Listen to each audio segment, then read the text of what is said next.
मुंबई महापालिका आणि ठाण्यात युती करण्याचा 100% निर्णय। इतर ठिकाणी समिती तयार करून चर्चा होणार, तर सर्वच ठिकाणी महायुतीतच लढण्याबाबत सकारात्मक विचार। शिंदेंसोबतच्या भेटीनंतर रवींद्र चव्हाणांनी केलं स्पष्ट। महापालिका निवडणुका जानेवारीत होण्याची शक्यता। भाजप प्रदेश अध्यक्ष रवींद्र चव्हाणांची पत्रकार परिषदेत माहिती। पंतप्रधान मोदींच्या निवासस्थानी एनडीए खासदारांसाठी डिनरचं आयोजन। खास मोदींनी केला खासदारांचा पाहुणचार।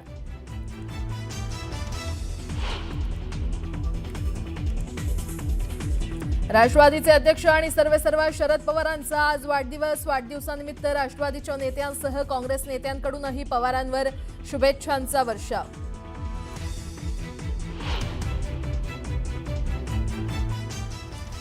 माजी केंद्रीय गृहमंत्री शिवराज पाटील चाकूरकर यांचं प्रदीर्घ आजारानं निधन। लातूर इथल्या निवासस्थानी घेतला अखेरचा श्वास।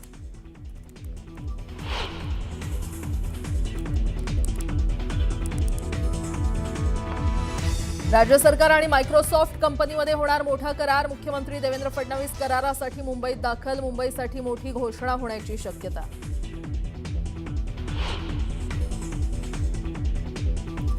यवतमाळच्या वणीमध्ये कोळसा व्यापाऱ्यांवर सीबीआयची छापेमारी।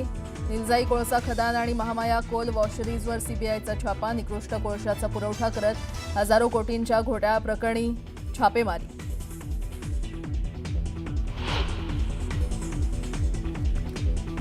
पुणे विमानतळ परिसरातील बिबट्या अखेर जेरबंद। 30 जणांच्या संयुक्त पथकानं बेशुद्ध करत बिबट्याला पकडलं। आंध्र प्रदेशच्या भद्राचलम इथे भीषण दुर्घटना। बस दरीत कोसळून देवदर्शनाला निघालेल्या 15 प्रवाशांचा मृत्यू।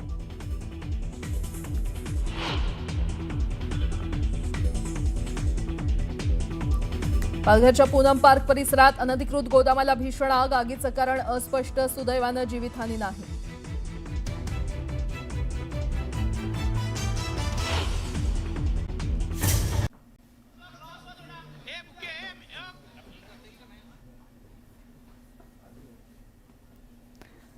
तर आज राष्ट्रवादीचे सर्वेसर्वा आणि ज्येष्ठ नेते शरद पवार यांचा वाढदिवस आहे आणि त्यांच्या वाढदिवसानिमित्त औक्षण त्यांचं करण्यात येत आहे। त्याचबरोबर राष्ट्रवादीचे प्रदेशाध्यक्ष हर्षवर्धन सपकाळ देखील तिथे त्यांच्यासोबत उपस्थित आहेत। त्यांना वाढदिवसाच्या शुभेच्छा देण्यासाठी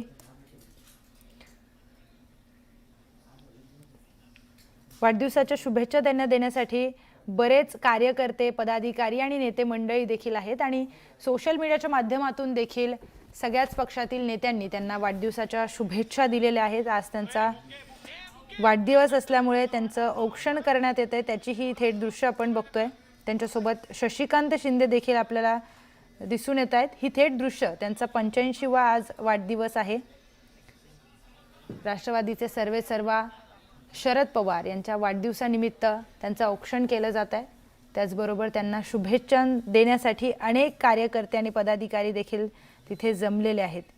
त्याचबरोबर वेगवेगळ्या सोशल मीडिया प्लॅटफॉर्म्सवर देखील त्यांना वाढदिवसाच्या शुभेच्छा या देण्यात आलेल्या आहेत। सर्वपक्षीय नेत्यांकडून त्यांना वाढदिवसाच्या शुभेच्छा देण्यात आल्यात। ही काही थेट दृश्य आपण बघतोय ज्यामध्ये त्यांना त्यांचं औक्षण करण्यात येत आहे।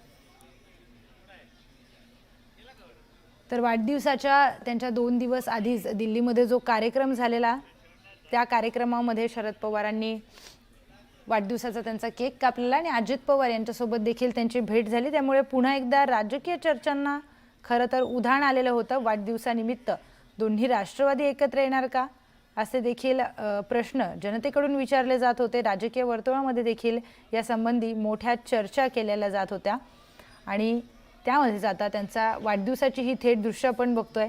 वाढदिवसानिमित्त खास त्यांना ओवाळण्यात येत आहे। त्यांच्यासोबत शशिकांत शिंदे देखील दिसत आहेत।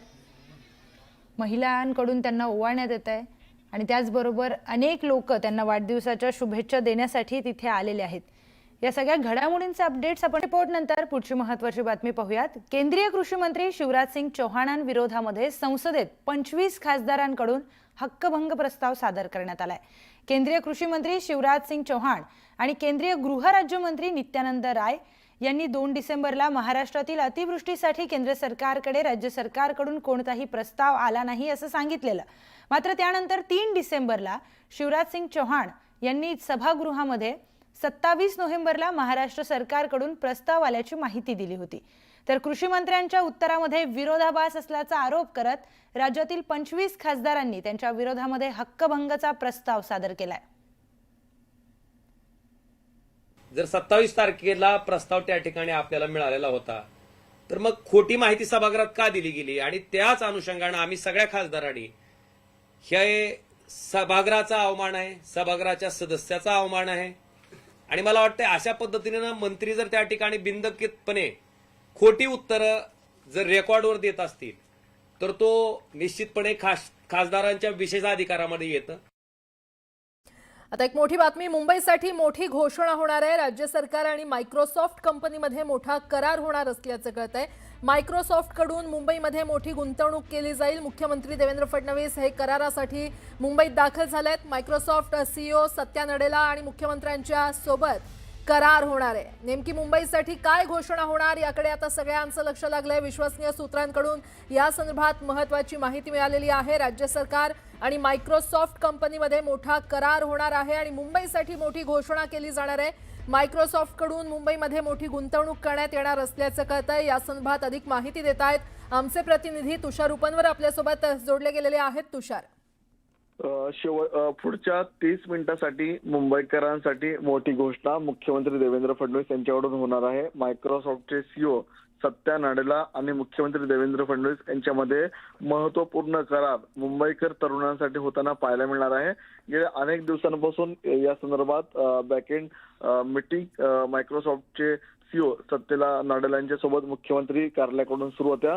अखेर त्याला यश मिळताना पाहायला मिळतंय आणि पुढच्या अर्ध्या तासामध्ये मुख्यमंत्री देवेंद्र फडणवीस आणि मायक्रोसॉफ्टचे सीईओ सत्या नडेला आपल्याला जिओ कन्व्हेन्शन सेंटर मुंबई येथे दोघेही उपस्थित असतील आणि दोघांच्या उपस्थितीमध्ये हा कार्यक्रम आपल्याला पार पडताना पाहायला मिळणार आहेत. मायक्रोसॉफ्ट नेमकं मुंबईमध्ये तरुणांसाठी कोणता प्रकल्प राबवणार आहे, कारण की हा प्रकल्प IT क्षेत्रासाठी गेम चेंजर असा प्रकल्प ठरणार आहे.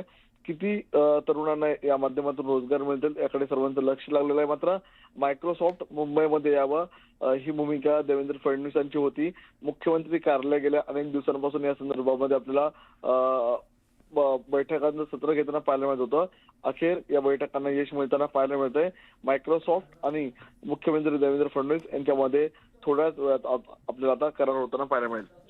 बरं तुषार, अपडेट घेत राहू. तुर्तास धन्यवाद या सविस्तर माहितीसाठी. तर आता मुंबईसाठी नेमकी काय मोठी घोषणा होते हे पाहणं महत्त्वाचं ठरणार आहे. मुख्यमंत्री फडणवीस हे करारासाठी मुंबईमध्ये दाखल झाले असल्याचं कळतंय आणि नेमकी कोणती घोषणा युवकांसाठी केली जाणार आहे, मायक्रोसॉफ्ट कंपनीकडून केली जाणार आहे, ते पाहणं महत्त्वाचं ठरेल.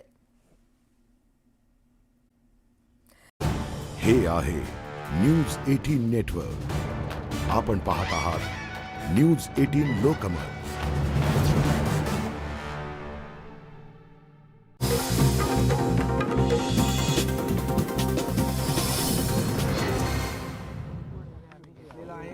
त्याचबरोबर ओसीचा देखील निर्णय आम्ही घेतलेला आहे. ओसीमुळे पुनर्विकास थांबलेला आहे. त्यामध्ये विजेचं पाण्याचं बिल निवासीला दुप्पट असतं, व्यवसाय कमर्शियलला चौपट असतं. त्याचबरोबर ट्रान्झॅक्शन होत नाहीत, खरेदी विक्री होत नाही, बँकांची लोन मिळत नाहीत, पुनर्विकासामध्ये अडथळे येतात. त्यामुळे ओसीचा जो गेल्या अनेक वर्षापासूनचा प्रश्न आहे, 28,000 केसेस प्रलंबित आहेत आणि म्हणून 28,000 इमारती आणि ह्या जवळपास 13,000-14,000 इमारती ज्या आहेत पागडीच्या, या लाखो लोकांना हा दिलासा आहे. त्यामुळे विरोधकांच्या पायाखालची वाळू सरकली आहे. आता काय होणार? आता मुंबईकरांचे जे गेले अनेक वर्षापासूनचे प्रश्न त्यालाच आम्ही डायरेक्ट थेट हात घातल्यामुळे, त्यांना न्याय देत असल्यामुळे विरोधकांची पंचायत नक्की झालेली आहे. बाहेर एक सर्वे आला ज्यामध्ये 150 जागा जवळपास तुम्ही जिंकताय असा सर्वे मुंबई महानगरपालिकेचा. नाही आता ठीक आहे ना, जे आता आम्ही काम करतोय महायुती म्हणून, ते त्याचा परिणाम निवडणुकीमध्ये तर दिसेलच. शेवटी मुंबईकर हा सुज्ञ आहे. आम्ही मुंबईसाठी केलेली कामं जी आहेत ते आपण पाहतोय. मुंबई मधले कॉन्क्रीटचे रस्ते, सिवरेज ट्रीटमेंट प्लॅन्ट, थांबवलेले मेट्रो प्रकल्प, कारशेड प्रकल्प आणि जे विरोधक आज बोलत आहेत त्यांनी मुंबई जी काही अवस्था मुंबईची करून ठेवलेली आहे ती आपण जनता पाहते. त्यामुळे मोठ्या प्रमाणावर SRA प्रकल्प क्लस्टरच्या माध्यमातून, धोकादायक इमारती क्लस्टरच्या माध्यमातून मुंबई बाहेर फेकला गेलेला मुंबईकर पुन्हा मुंबईमध्ये आणण्याचं काम जे आम्ही म्हणतोय ते आम्ही करून दाखवतोय. त्यामुळे हे विरोधक आता त्यांना पराभव समोर दिसू लागलेला आहे. त्यामुळे असे आरोप प्रत्यारोप होतील. सर, मुंबई ठाण्यामध्ये महापौर कुणाचा लक्ष असेल? देत नाही. सर, मुंबई ठाण्यात महापौर कुणाचा असेल? महापौर महायुतीचा असेल. महायुती जोरदारपणे जिंकेल.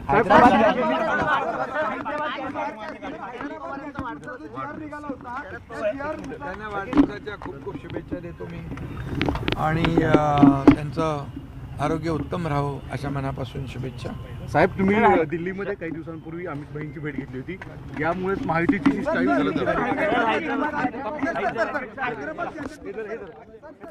तर महायुती म्हणून एकत्र लढण्याबाबत चर्चा झाली असल्याचं एकनाथ शिंदे यांनी म्हटलेलं आहे. अडचणी येतील तिथे वरिष्ठ मार्ग काढतील असं देखील उपमुख्यमंत्री एकनाथ शिंदे यांनी स्पष्ट केलंय.